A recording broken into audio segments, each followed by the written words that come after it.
The Pope was seen offering a blessing and message.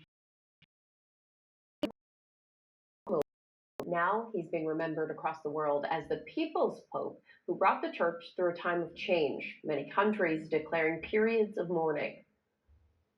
I'm caught completely off guard by the news, especially seeing our Holy Father yesterday making the appearance on the balcony. It's just a very sad day.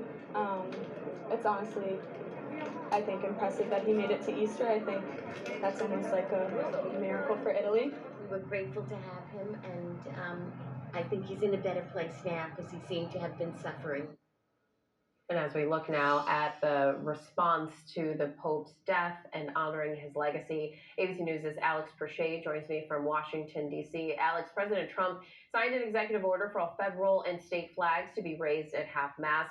What more can you tell us about what the president is saying about Pope Francis? Well, President Trump's messaging today is kind of crescendoed as the day has gone on, Janae. He started with acknowledging Pope Francis's passing on Truth Social.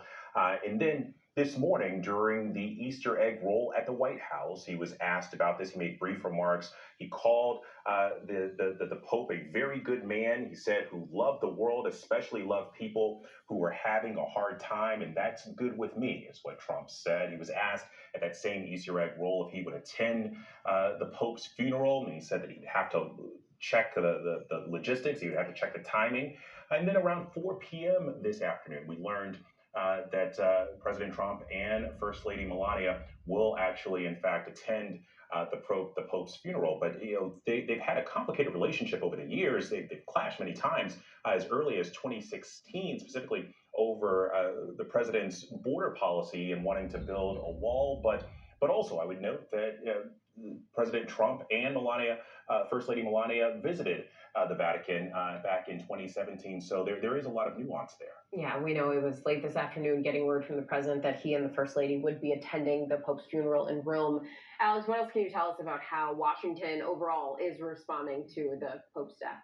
Well, Janae, so far, I mean, we've heard an outpouring from former presidents and vice presidents alike, Presidents Clinton and Obama issuing their condolences, also Speaker Mike Johnson as well.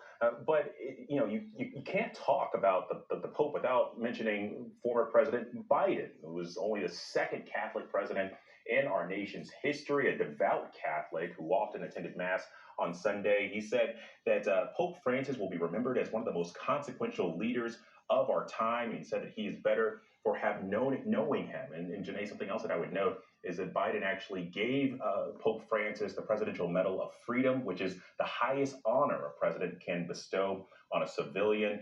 So far, we have not heard of any former presidents planning to attend this funeral, but you have to think that if given the opportunity, former President Biden